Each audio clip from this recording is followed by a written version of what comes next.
Hi guys, I'm Mercedes. Today I'm talking about my community assessment project for Nurse 4300 Community/Global Health Nursing. I'll just jump right into it. At the beginning of the semester, I was thinking about what to do for my project, and I recalled this conversation that I had with a local elementary school teacher, and we were kind of talking about how it's often the teachers and the paras that are providing caregiving skills to students who might need them. And she was kind of talking about how she was kind of hesitant, maybe nervous to provide these skills, and that's what got me thinking about what I wanted to do for my project. So first, obviously, I needed to get more information. So I went into Heritage Elementary School, which is a school that's part of the Washington County School District.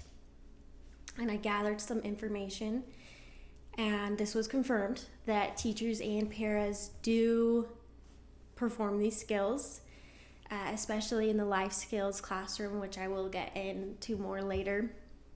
So I thought, okay, this is what I'll do my intervention on, something that I can make for these teachers and paras to feel confident and safe in providing caregiving skills.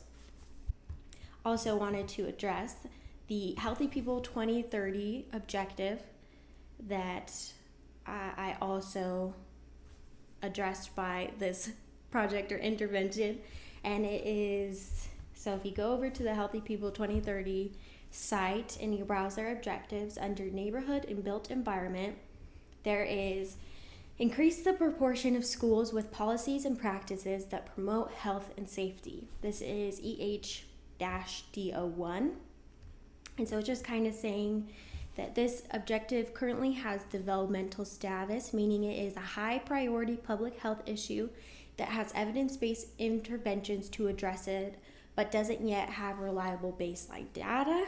So once baseline data is available, this objective may be considered a core Healthy People 2030 objective, right? But I just thought that this was perfect for my intervention and the problem that I'm addressing.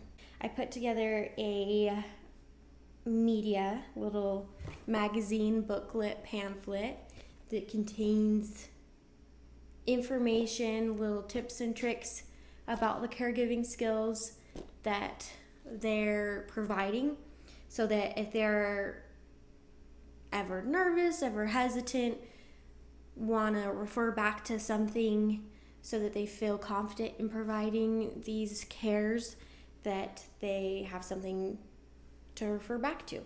So I made this magazine, little booklet, pamphlet, whatever you want to call it, and it contains information on hand washing, feeding, oral care, nail care, hair care, and of course, brief changes. That was a big one when I was talking to the teachers. So when I was choosing the intervention that I wanted to do, I had to be able to think of something that was gonna be easily implemented into the teacher's busy schedule. Obviously, this is the goal population, is teachers and paras, educators. So I was like, I gotta find something that fits into their busy schedule. So I didn't want to do a lesson or a lecture about it. I just wanted to come in, bring this magazine pamphlet, talk to some of the teachers about it, and then leave it with them. And then obviously the good thing about these kinds of interventions and health education little packets is that they're easy to use over the future, over time, is what I'm trying to say. So they're still there after I've left, after I've done the intervention, they can still refer back to this.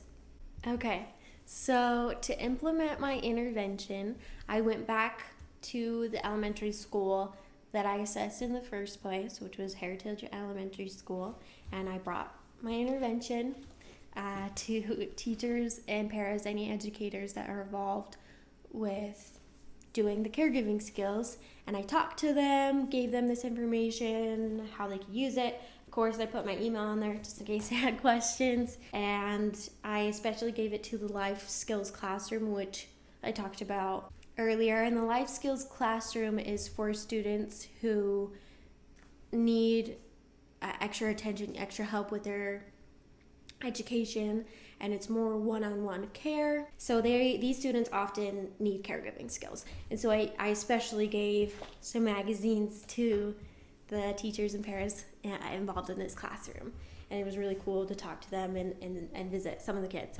Anyway, I did get to talk to the principal of the elementary school and get some words of wisdom, some insight from her. I think that empathy and that compassion and understanding the social skills of the students, and to talk to them at that level and to teach them why it's important without that shame.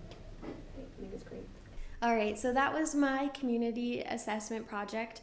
I was really lucky to be able to implement my intervention in an area working with educators.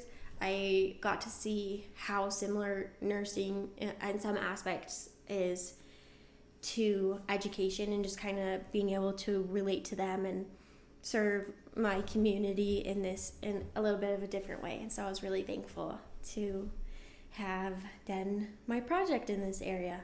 So that was it. Thanks for watching. Happy end of third semester.